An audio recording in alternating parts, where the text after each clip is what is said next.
கோயில் நிலங்களை திமுக மீட்டெடுத்துச்சு. கோவில் நிலங்களை நீங்க வித்துக்கிட்டு இருக்கிறீங்க. ஒரு 53 வயதான ஒரு ஆனால் 3 மாத மூளை வளர்ச்சி உள்ள ஒரு குழந்தைய முதலமைச்சராக உட்கார வச்சிருக்கீங்க. அதுகிட்ட இதெல்லாம் எதிர்பார்க்கறது அர்த்தம் இல்லை. ஒவ்வொரு கவர்மெண்ட் ஆபீஸா பாருங்க, ஒரு பைசா லஞ்சம் இல்ல, ஒரு பைசா ஊழல் இல்ல. ஒரு பெரியவர் ஒருத்தர் சொல்றாரு, தம்பி முன்ன 25,000 50,000 லஞ்சம் வாங்குவான். இப்போ 50 lakhs 40 lakhs 1 கோடி வரைக்கும் லஞ்சம் கேக்குறாங்க.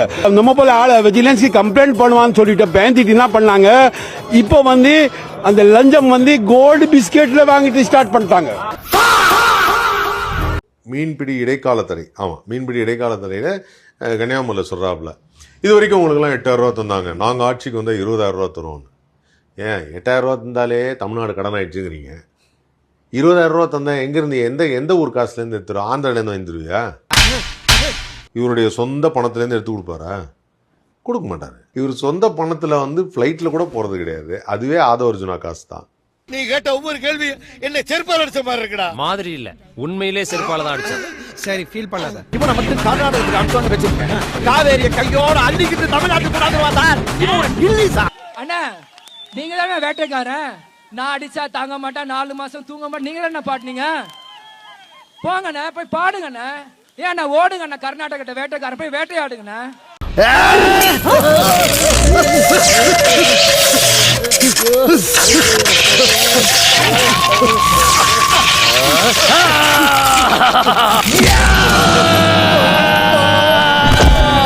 கனமழையின் காரணமாக கபினி அணை நிரம்ப உள்ளதால் தமிழ்நாட்டிற்கு காவிரி நீர் என்பது விரைவில் வர இருக்கிறது. இப்ப நான் ஃபீல் பண்றேன், உண்மையான நம்ம வீரப்பனியா இங்க இல்லன்னு நான் ஃபீல் பண்றேன். அவர்தான் உண்மையான வேட்டைக்காரன். அவர் இருக்கிற வரைக்கும் கன்னடக்காரன் தண்ணி ஆட்லி காமிச்சார். ஒரு பய உள்ள நுழைய முடியல.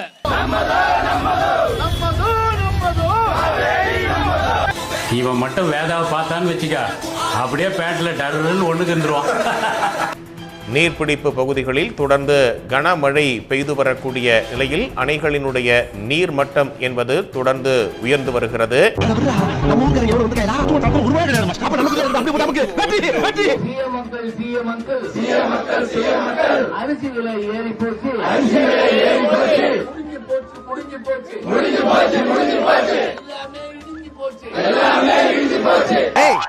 நிறுத்துங்கடா. ஜெமினி கணேசன் மனசாட்சியே தனித்தனியா தான் வெறுப்பேத்தோம். டெக்னாலஜி டெவலப்மெண்ட்னு ஒரே ஃப்ரேம்ல வெறுப்பேத்துறீங்களா? போங்கடா.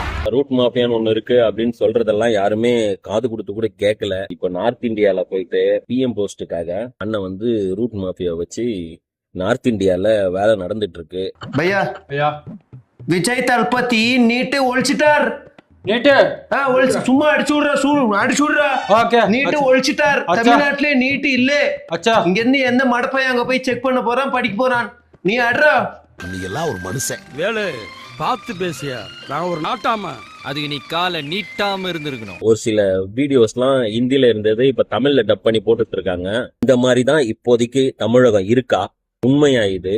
கொஞ்சம் பாத்தீங்கன்னா சொல்லுங்க. தளபதியோட தமிழ்நாடு எப்படி முன்னேறாம இருக்கும்? ஏன்னா எந்த ஒரு மாநிலத்துல பொண்ணுங்களுக்கு போலீஸே பாதுகாப்பு கொடுக்குறாங்களோ, ஆயிட்டா அது 8 வயசு குழந்தையா இருந்தாலும் சரி, 28 வயசு பெண்ணா இருந்தாலும் சரி, அவங்கள நேரடியா என்கவுண்டர் பண்ணிடுவாங்க. டேய் ஸ்பீடு, உனக்கு என்னடா குறை? ராசா மாதிரி இருக்கடா.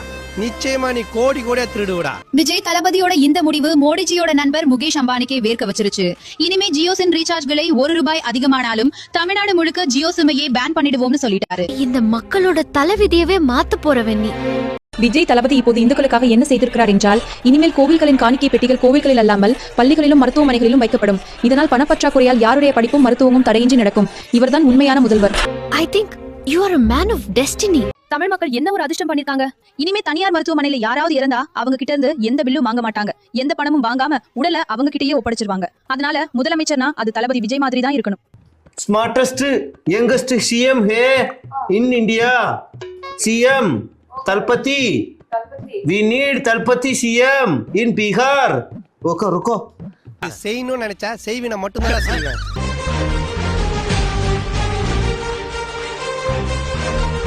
உன்னை எங்கேயோ பார்த்த மாதிரி இருக்கு.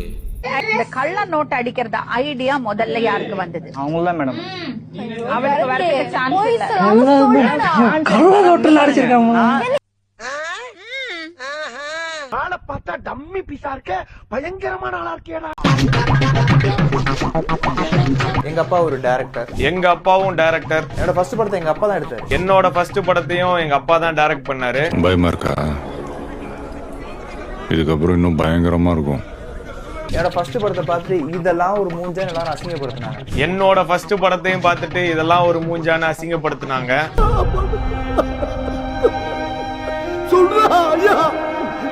இப்ப எனக்கு கோடிக்கணக்கான ரசிகர்கள். எனக்கும் இப்ப கோடிக்கணக்கான ஃபேன்ஸ் இருக்காங்க. சூப்பர்.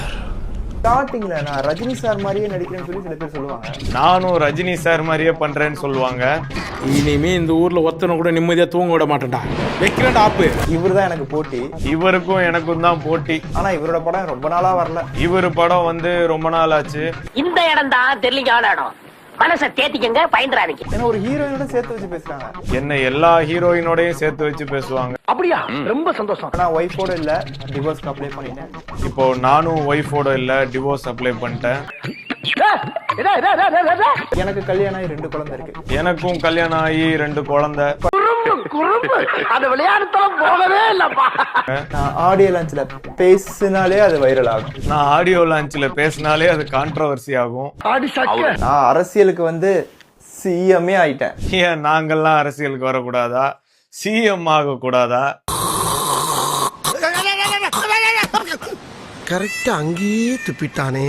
முதலமைச்சர் விஜய் ஏன் மக்களை மேலும் மேலும் இழிச்சவாயனாக்குறீங்க? அப்படி கேளுங்க, அறிவு வரட்டும்.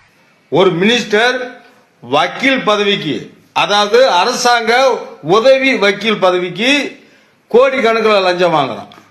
ஒரு மினிஸ்டர் கோயில் நிலங்களை விற்கிறான். இங்க பாருங்க, வாழ்க்கைன்னா சில அடிகள் விழத்தான்.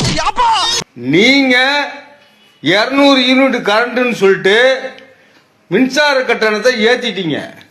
தண்ணீரை 800 கோடி ரூபாய்க்கு வித்துட்டீங்க. இதுதான் உங்களுடைய மாற்றமா? போன ஆட்சியில நாங்க நல்லதுதான் செஞ்சாங்க. இவ்வளவு அநியாயம் ஸ்டாலின் செய்யல. அப்பயும் நீங்க அடுக்கடுக்கான புகார் வச்சீங்க.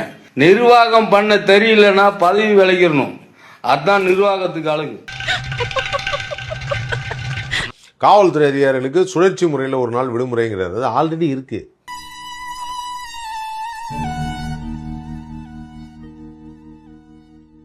தாவேக அரசாங்கத்துக்கே யாரு கேள்வி கேட்டாலும் எதிர்த்து பேசுவீங்களாடா நீங்களா? கொஞ்சம் பல்ல தேய்ச்சிட்டு கொஞ்சம் குளிச்சுட்டு வந்துட்டு கொஞ்சம் பேசி கப்பு தாங்க முடியல. காரி போய் குளி போ. இப்படி கன்றாவியா கேமரா உட்காந்துக்கிட்டு குளி வாட எங்க அடிக்குது. அப்படியா? இது நல்லா கேட்டுக்க சரியா? பெண்களுக்கு பாதுகாப்பான ஆட்சியை தருவோம் என்று தமிழ்நாடு முதல்வர் விஜய் மேடைகளில் தொடர்ந்து முழங்கி வருகிறார்.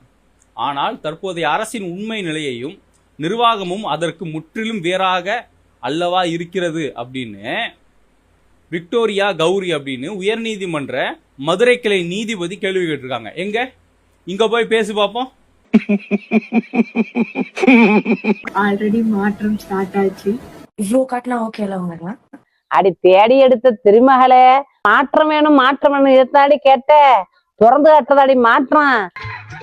எப்படி சிக்கிரிக்கம் பாத்தியாப்பா? அடி என் வயசுக்கு எத்தனையோ அரசியலை பார்த்தனடி. இந்த மாதிரி திறந்து காட்டு கவர்ச்சியை காட்டி ஒரு எலெக்ஷன் நடத்தலையடி. தைரியத்தை பரப்படாது. அசிங்கமா இல்லையா அண்ணனுக்கு ராஸ்கல். அடியே பெண்கள்ங்கிறவ சிப்பிக்குள்ள இருக்கிற முத்தடி. பெண்களுக்குங்கிற மரியாதை மானம் எல்லாத்தையும் போக்கிட்டு ஒருவனுக்கு ஒருத்திங்கிறத அடையாளத்தை தொடச்சு எடுத்துட்டேலடி. மாற்றம் மாற்றம்ண்டு நக்கல்யா அவனுக்கு. உனையெல்லாம் எப்படி சொல்றது? அடியே சிஎம் சொன்னாரு ரீல்ஸ காட்டியா நாங்க ஓட்டு வாங்கணும்டிய. உன் ரீல்ஸ தேடி காட்டுற உனக்கு வெக்கமா இல்ல? புடிச்ச மாப்பிள்ள பாயிண்ட. தமிழக வெற்றிக்கழக ஒன்றிய செயலாளர் போதையில் குத்தாட்டமா? சேலம் மாவட்டம் அயோத்தியாபட்டினம் தமிழக வெற்றிக் கழகம் தெற்கு ஒன்றிய செயலாளர் வேதநாயகம் மகளிர் அணி நிர்வாகிகளுடன் நட்சத்திர விடுதியில் நடனமாடியதாக கூறி வீடியோ ஒன்று சமூக வலைதளங்களில் தீயாய் பரவி வருகிறது. இந்த வீடியோவை வேதநாயகத்தின் புகைப்படத்துடன் இணைத்து மாற்றுக் கட்சியினர் தீவிரமாக பகிர்ந்து விமர்சித்து வருகின்றனர். ஆனால் இந்த குற்றச்சாட்டை முற்றிலும் மறுத்துள்ள வேதநாயகம் அந்த வீடியோவில் இருப்பது நான் அல்ல என்று திட்டவட்டமாக விளக்கம் அளித்துள்ளார். இவனுங்க முகரக்கட்டையெல்லாம் பார்த்தாக்க அவ்வளவு நல்லவனுங்க மாதிரி தெரியலையடா. இந்த வீடியோ உங்களுக்கு பிடிச்சிருந்தா கண்டிப்பா லைக் பண்ண மறக்காதீங்க. அப்படியே உங்க நண்பர்களுக்கும் ஷேர் பண்ணுங்க. நீங்க பண்ற ஒவ்வொரு லைக்கும் தான் இந்த வீடியோவை மற்ற நண்பர்களுக்கும் கொண்டு போய் சேர்க்கும். மறக்காம சப்ஸ்கிரைப் பண்ணுங்க. உங்க கருத்துக்களையும் கமெண்ட் பாக்ஸ்ல பதிவு பண்ணுங்க.